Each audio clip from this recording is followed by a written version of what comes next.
Ponovo okupljamo na istom mjestu istim povodom, a to znači da se država oglušila o naše zahtjeve, ali od naših para ruke ne dižu. Ponavlja se stara praksa da kada treba puniti budžet, ajmo u cilj.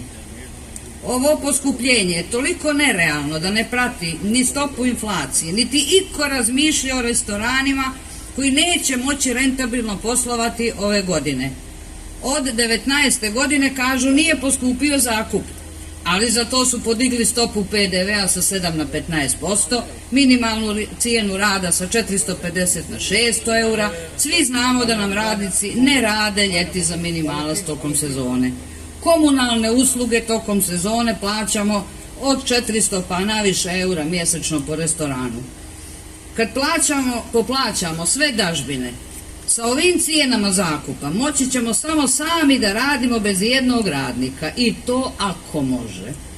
Ako mislimo da platimo sve dažbine i zakup, morat ćemo da enormno podignemo cijene usluga, tada rizikujemo da izgubimo goste ili da poslujemo s gubicima.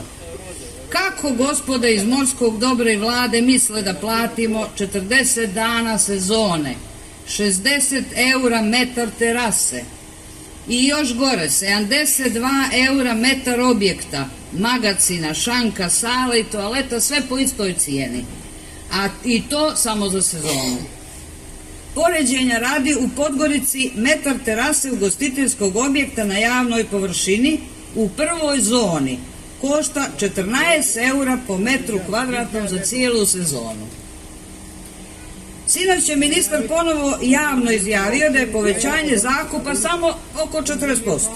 Pa ministre, sa 18 na 60 je 230, sa 72 na 80, sa 40 na 72 je 80%, početne cijene objekata 3049 na 5500, to je 85%.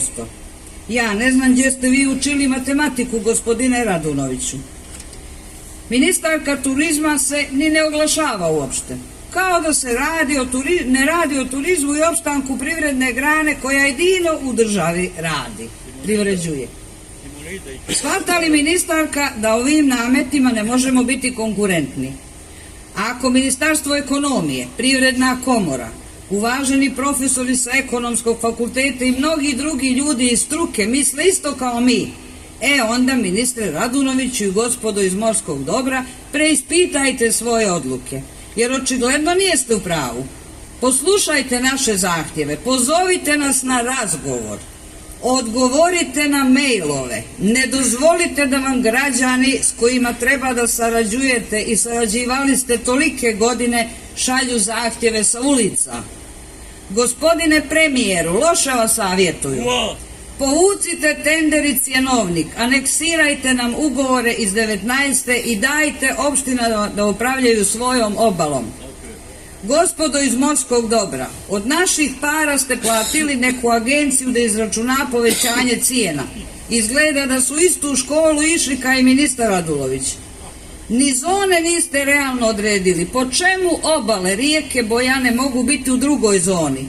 Da li po dostupnosti, kad su nam putevi puni rupa i neasfaltirani? Struje ljeti bolje da nemamo, jer nam od pada napona crkavaju svi uređaji. O vodi da ne pričamo, to nam je misaona imenica u 21. vijeku. Na osnovu svega rečenog, jedino premijer može staviti tačku na ovu zavrzlamu. Stoga ga pozivamo da konačno reaguje, da hitno pozove predstavnike primorskih opština na dogovor, da pokrene proceduru oko izglasavanja izmjena zakona, kojim će se omogućiti opštinama da upravljaju svojom obalom i ubiraju prihode od iste. Ne može jedan ministar i direktor morskog dobra znati bolje što privredi jednog grada treba od uprave tog grada, a naročito kada uzmemo u obzir da se naš novac troši netransparentno i na stvari koje našoj opštini i ne trebaju. Pa u Sinj nema ama baš nikakve koristi od obale, taman koliko i Gusinje. Hvala.